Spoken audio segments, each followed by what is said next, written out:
Behold my fury! Często podczas grania w jakąkolwiek grę mam syndrom tak zwanego lizania ścian.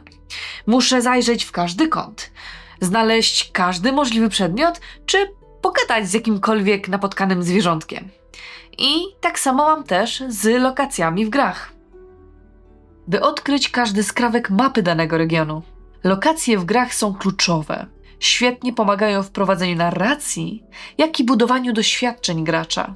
Wpływają one nie tylko na fabułę, ale także na nasz zmysł estetyczny swoim pięknem, jak Rossimorn Monastery, czy brzydotą, jak Mindflayer Colony.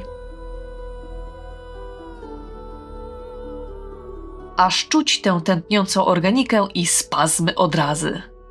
Lokacje mają ogromny wpływ na dynamikę rozgrywki. I nie zawsze są tym, czym się wydają. Jak na przykład moczary cioci Ethel w Trakcie Iluzji i Po. Niektóre miejsca stają się dla naszych bohaterów dosłownymi symbolami przemiany bądź refleksji, jak Shadowfell dla Shadowheart. Mogą być miejscem kluczowym dla fabuły, bez których postęp w grze jest niemożliwy. Lokacje nie są tylko tłem, a cichą, ważną i integralną częścią opowieści. A w Baldur's Gate 3 widać to koncertowo. Historia w Baldurze jest podzielona na 3 akty. Jest w nim multum miejsc do zobaczenia i nie mówię tu o lokacjach obowiązkowych, bez których się nie ruszy fabuły. Podczas mojej gry zapadło mi w pamięć kilka miejsc, o których będę mówić w tym materiale.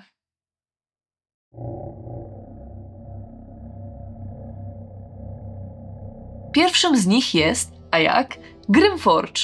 Jest to lokacja, którą możemy znaleźć w Podmroku, występująca w pierwszym akcie Baldur's Gate 3. To dość imponujące miejsce, które zdecydowanie ma swój urok. Z jednej strony ruiny świątyni Shar, z drugiej wodospady i rzeki lawy. Można się do niego dostać dzięki łodzi, skifowi, którą znajdujemy przy plaży w Decrepit Village i musimy przepłynąć Ebon Lake. Kuźnia została zbudowana przez wyznawców Shar, ale otrzymała drugie życie jako miejscówka wyznawców Absolutu, których zastajemy, jak starają się wyciągnąć spod zawaliska jednego z wysłanników z Moonrise Towers, Nerego. To także dawne centrum zbrojeniowe Ketterika Torma, głównego antagonisty drugiego aktu. Żeby dostać się do właściwej kuźni, musimy najpierw przejść przez obóz Duergarów, główny ośrodek działań lokalnych najemników. Unclog your hole. Just shitting around. Obóz zajmuje niższe obszary lokacji. Rozciąga się od doków wejściowych do miejsca, gdzie jest uwięziony Nere.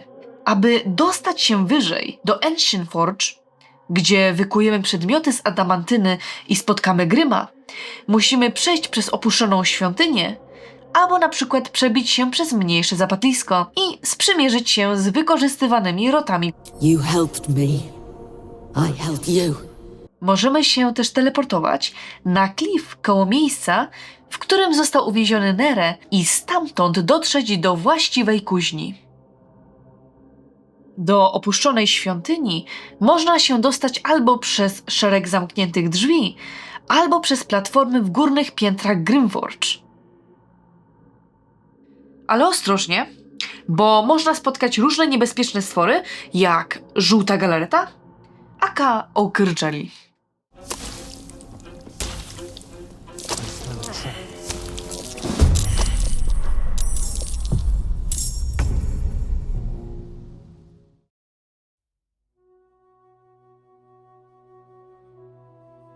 Od podziemi na powierzchnię. W akcie pierwszym, oprócz niebezpiecznego, urokliwego podmroku i wiekowej świątyni Shar, mamy również słoneczny, rozświetlony Rossimorn Monastery z widokiem na góry oraz pewną bardzo potężną bronią, mogącą być w pewnych momentach totalnym game changerem. Lokacja ta występuje również w akcie pierwszym.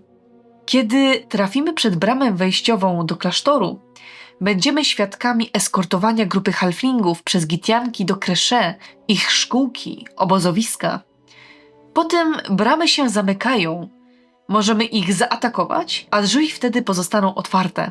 Jest jednak kilka innych ścieżek, by się dostać do klasztoru. Na przykład przez magazyn ognistego wina, gdzie spotkamy zgraję upitych koboldów.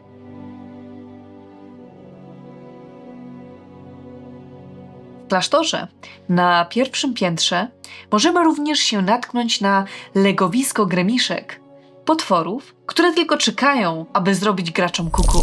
Grimiszkins? Those little pussycats are allergic to magic. Better watch my spells. Na dachu będziemy mieli okazję spotkać ogromne orły, matkę i syna. Orlica jest nawet skłonna nie odgryźć nam głowy, jeśli dobrze pójdzie nam rozmowa, a jesteśmy pod wpływem czaru rozmowy z zwierzętami. Fine. Xavier! Xavier! Don't talk to it. It might have germs. W klasztorze również znajduje się pomieszczenie poświęcone pamięci poprzednich opatów. Podczas eksploracji zobaczymy statuę Latandera oraz Crèche Vailique, które znajdują się pod klasztorem.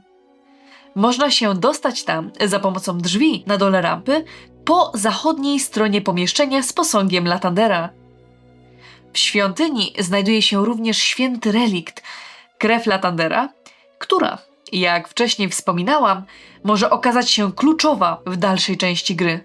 Na przykład odpędza i oślepia nieumarłych. Możemy eksplorować klasztor, ale jeśli nam się nudzi, możemy go również wysadzić.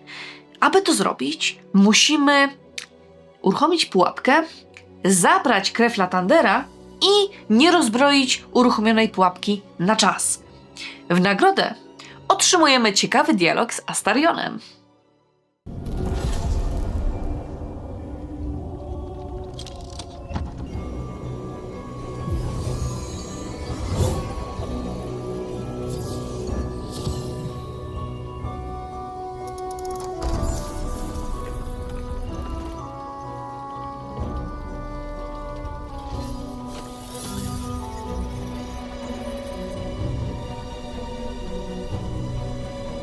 Everything is in motion.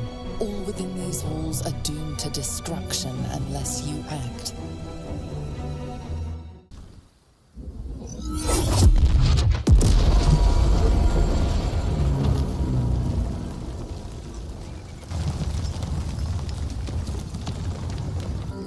What in the sweet hells were you thinking? Activating that lance? I was right there! Gods! Do you have any idea how much that hurt?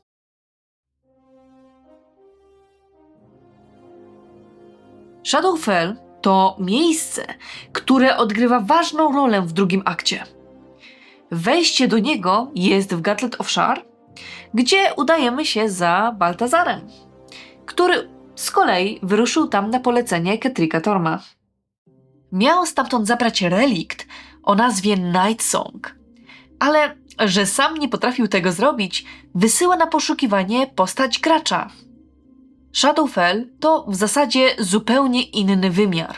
Domena bogini ciemności i utraty Shar, znanej też jako Nightsinger, której kleryczką jest Shadowheart. Nasza kapłanka ma tam do wykonania bardzo ważne zadanie.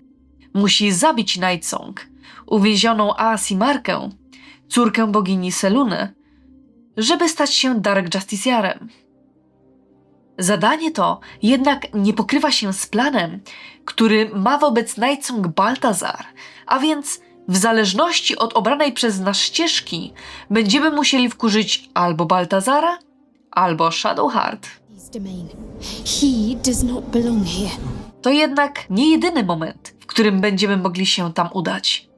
W trzecim akcie odwiedzimy House of Grief, gdzie będziemy mieli okazję zakończyć wątek Shadowheart. W zależności od tego, czy zdecydowała się pozostać przy Shar, czy odrzucić jej kult, czeka nas spotkanie z boginią i wtedy ukaże się nam w pełnej krasie. Możemy wtedy zdecydować, co zrobimy z rodzicami Shadowheart.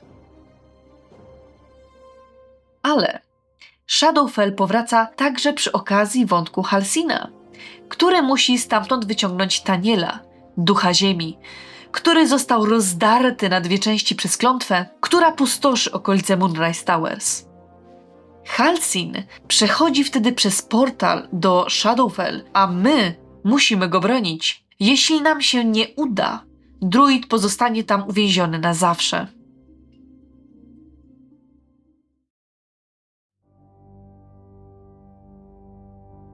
House of Hope. Dom Nadziei. Interesująca lokacja. Trafiamy do niej już w pierwszym akcie, przy okazji spotkania zapoznawczego z Rafaelem, aka Rafałem. Wtedy widzimy salę bankietową, a Rafael składa nam propozycję nie do odrzucenia i obiecuje pomóc nam w problemie z kijankami, o ile tylko wyświadczymy mu przysługę. Ale naprawdę ciekawie zaczyna się robić dopiero w trzecim akcie, w którym mamy możliwość przeniesienia się do House of Hope i zwiedzić co nieco. Zanim jednak to zrobimy, musimy odprawić odpowiedni rytuał. A samo miejsce odwiedzić warto także z tego względu, że znajdują się tam jedne z najpotężniejszych i najbardziej przydatnych elementów wyposażenia, na jakie trafimy w grze, a także Orphic Hammer, albo nasz własny kontrakt. Ten pierwszy jest nam tylko potrzebny, jeśli zdecydowaliśmy się pomóc Lae'zel uwolnić Orfeusza. Ale walka o niego jest jedną z najtrudniejszych w grze, jeśli nie najtrudniejszą. Bowiem Rafael nie zamierza się zbyt łatwo poddać. Przy okazji, starcie to ma jeden z najfajniejszych kawałków w grze. Wątek Rafała po polsku śpiewaliśmy na tegorocznym Pyrkonie, więc jeśli chcielibyście posłuchać naszych wysiłków, to zapraszam do odsłuchania materiału powyżej. Tam powinno się wyświetlić. Ma to związek z tym, że Rafael podobno ma przeszłość artystyczną i uwielbia śpiewać. Z balkonów jego przepysznej willi będziemy mogli popatrzeć na Avernus. Więc jeśli kogoś ciekawi, jak jest w piekłach, to tam się może tego dowiedzieć. PS. Powstaje mod dodający Avernusa do Baldura. 3.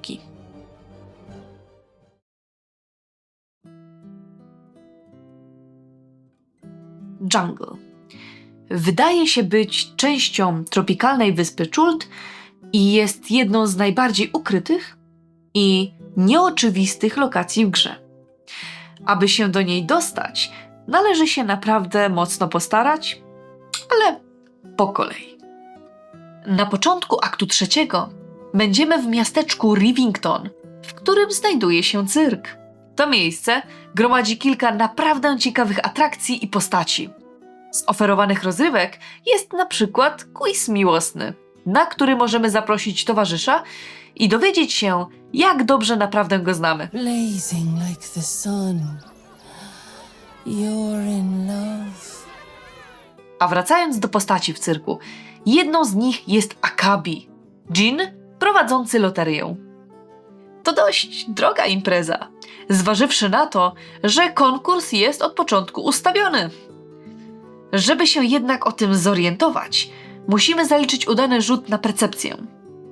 Następnie trzeba dżinowi ukraść pierścień, za pomocą którego manipuluje kołem i jeszcze raz zakręcić. Ten drugi raz będzie zwycięski, a dżin zorientuje się, że go przechytrzyliśmy i za karę wyśle nas do dżungli na wyspę Chult. Albo zamieni nas w ser, jeśli zarzuciliśmy mu oszustwo. Behold my fury! Po dżungli panoszą się dinozaury. Ale nie ma tego złego, co by na dobre nie wyszło. Skrywa się tam jedna z najlepszych broni w całej grze, trident Nyrulna. Znajduje się on w skrzyni koło portalu powrotnego. Przy czym uprzedzamy, że skrzynka ma wysoki poziom trudności testu na Sleight of Hands i bez wytrychu, zaklęcia nóg albo odpowiednio wysokich bonusów jej nie otworzymy. To tylko 5 wymienionych lokacji, a Baldur Trójka ma ich do zaoferowania całe mnóstwo. House of Grief, Goblin Camp, czy chociażby Throne Room Gortasza. Każda lokacja wprowadza nowe atrakcje, a przede wszystkim wyzwania, które dają graczom nowe doświadczenia.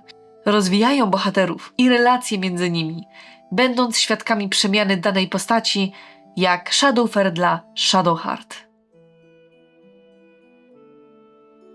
Baldur's Gate 3 fantastycznie prowadzi narrację za pomocą lokacji, pokazując różne strony tych samych miejsc oraz jaki one mają wpływ na rozgrywkę.